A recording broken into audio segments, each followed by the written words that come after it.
اللہ تعالیٰ نے اہل ایمان کی صفات سے کی ہے کہ جو ایمان والے لوگ ہیں نا، جن کا آخرت پر ایمان ہوتا ہے، تم ان کے اندر کچھ کوالٹیز دیکھو گے، دیکھنے سے نظر آئیں گے ان کے اندر یہ صفات ہیں۔ وہ صفات میں بیان کر کے آگے چلتا ہوں۔ قد افلح المؤمنون، فرمایا مومنین کامیاب ہو گئے، فلاح پا گئے۔ کیسے کامیاب ہوئے یہ آگے آ رہا ہے۔ الذین هم فی صلاتہم خاشعون، یہ وہ لوگ ہیں جو اپنی نمازوں میں خشوع پیدا کرتے ہیں۔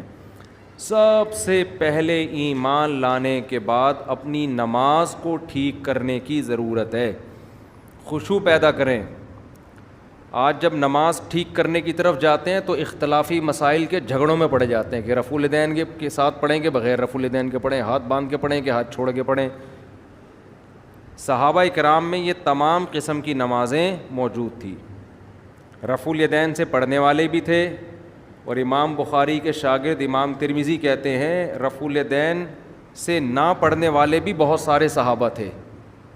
امام ترمذی کا بیان ہے ترمذی میں، اور روایات سے بھی ثابت ہے۔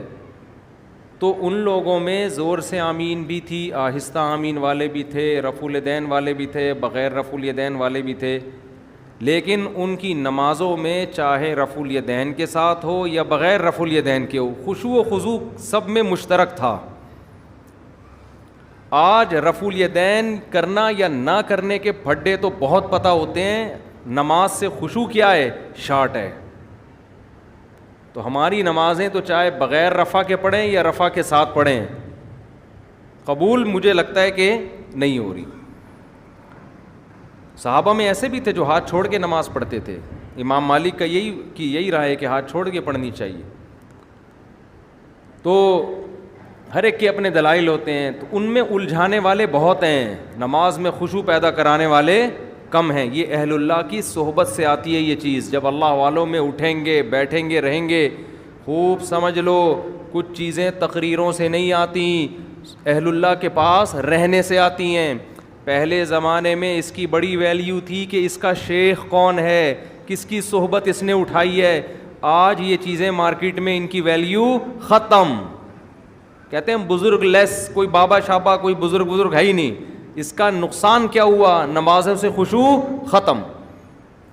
صحابہ نے نبی کے ساتھ نمازیں پڑھی ہیں، ان کے ساتھ وقت گزارا ہے۔ تابعین نے صحابہ کے ساتھ کیسے نمازیں پڑھا کرتے تھے، پھر تبع تابعین نے تابعین کے، یہ سلسلہ سند متصل کے ساتھ آج تک چلا آ رہا ہے۔ اگر آپ دین کسی سے پراپر سیکھتے نہیں ہیں، اس کی صحبت میں نہیں رہتے، تو آپ کی صرف کتابی عالم بن جاؤ گے، اور کتابی عالم خشکا ہوتا ہے، اس میں خشوع و خضوع نہیں ہوتا، خشک ہوتا ہے۔ وہ اسی علم کے ذریعے آگ لگا دیتا ہے فرقہ واریت کی، فتنہ پھیلا دیتا ہے، وہ لوگوں کو دین کے قریب کرنے کے بجائے دین سے دور کر دیتا ہے۔ ابھی غیر مسلم مسلمان ہوئے چند دن پہلے، ہندو تھے، پوری فیملی مسلمان ہوئی الحمدللہ۔ تو مجھے کہنے لگے کہ ہم اسلام لانے سے پہلے دیکھ رہے تھے یوٹیوب پہ، ہم بہت سے اسکالرس کو سن رہے تھے کس کے ہاتھ پہ مسلمان ہو۔ تو افسوس کے ساتھ کہنا پڑتا ہے کہ یوٹیوب پہ غیر مسلم لوگ کہتے ہیں، میں نہیں کہہ رہا، کہ ایسے لوگ بہت ملیں گے جو مزید کنفیوژن میں ڈال رہے ہیں ہمیں، مزید کنفیوژن میں، ایک دوسرے کی ٹانگیں کھینچنے میں۔ یہ ایسا، اس کی نے کتاب میں یہ لکھا، اس نے کتاب میں یہ لکھا، اس نے یہ جواب دیا، اس نے یہ جواب دیا۔ خالصتاً مثبت انداز سے کام کرنے والے وہ معدوم ہیں، کالعدم ہیں۔ تو غیر مسلم کیا سوچے گا یار، یہ کیا تباہی پھیلائی ہوئی ہے ان لوگوں نے، کیا کر رہے ہیں یہ۔ باہر بھی یہی ہے کہ انگریز مسلمان ہوتا ہے تو وہ ایک عجیب عذاب میں آ جاتا ہے، وہ ادھر ٹانگیں کھینچ رہا ہے، اور ہر آدمی کہتا ہے میں ہوں جو قرآن و حدیث بیان کر رہا ہوں۔ بس جو تمہیں اسلاف سے ہٹا رہا ہے، قرآن و سنت کی وہ تشریح کر رہا ہے جس میں تمہیں اپنا محتاج بنا رہا ہے، اتحاد کا لیبل لگا رہا ہے، لیکن امت میں پھوٹ ڈال رہا ہے۔ جو اسلاف کی دعوت دے گا وہ حقیقی دعوت، نام رکھنے سے نہیں کہ میں سلفی ہوں یا میں دیوبندی ہوں یا اہل حدیث ہوں، جو بھی ناموں میں کچھ بھی نہیں رکھا، عملاً پتہ چلتا ہے، عملاً پریکٹیکلی ہو کیا رہا ہے۔ کہ اس کے پاس بیٹھنے سے علماء کی محبت کم ہو رہی ہے یا بڑھ رہی ہے؟ بڑھ رہی ہے، اس کا مطلب صحیح ہے. نفرت پیدا ہو رہی ہے، سب سے بدگمانیاں ہو رہی ہیں، یہ ٹھیک نہیں ہو سکتا. تو غیر مسلم اسلام قبول کرتے ہوئے میں نے کئی کو تو نہیں کہہ سکتا، چند ایسے غیر مسلم دیکھے جو واپس کنورٹ ہو گئے کفر میں. اسلام لائے، تبلیغی جماعت میں وقت لگایا، نمازوں میں خشوع پیدا ہو. انہوں نے مجھے خود بتایا کہ جو باقی رہ گئے تھے نا، انہوں نے بتایا، کہہ رہے تبلیغی جماعت میں وقت لگایا، ہماری نمازوں میں خشوع، آخرت، ہمیں تو پتہ ہی نہیں تھا رفع الیدین کے، کچھ رفع الیدین کر بھی رہے تھے، کچھ نہیں بھی کر رہے تھے، ہماری صحت پہ کوئی اثر نہیں پڑ رہا تھا. ہم جیسے دیکھا عام مسلمانوں کو، ہم بھی لگ گئے اس میں. کہہ رہے جب ہم جماعت سے آئے تو پھر ہمیں جماعت المسلمین والے ٹکر گئے.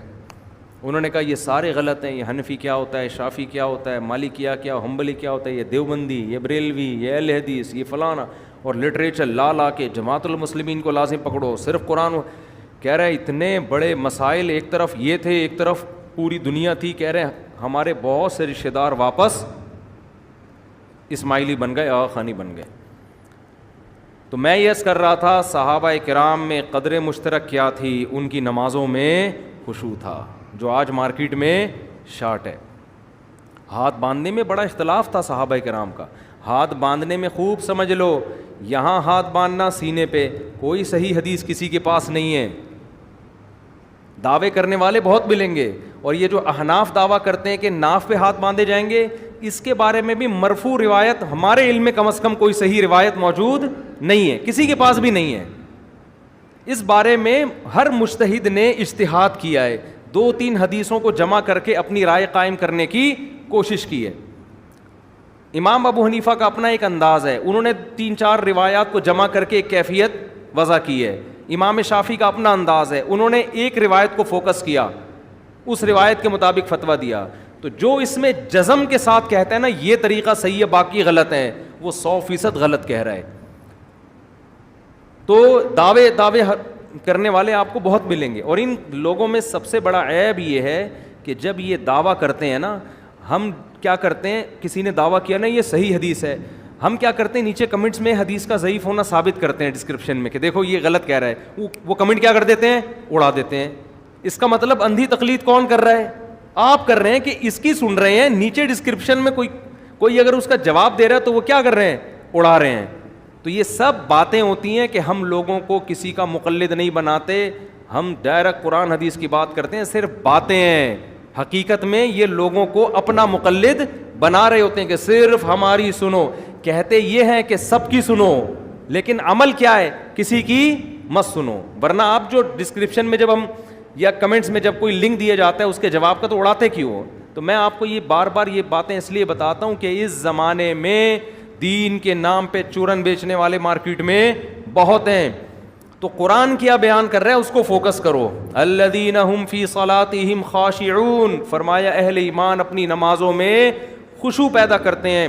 والذین هم عن اللغو معرضون، جو کامیاب لوگ ہیں وہ لغو سے اعراض کرتے ہیں. لغو کا کیا مطلب؟ وہ باتیں جن کا نہ دین کا کوئی فائدہ اور نہ آخرت.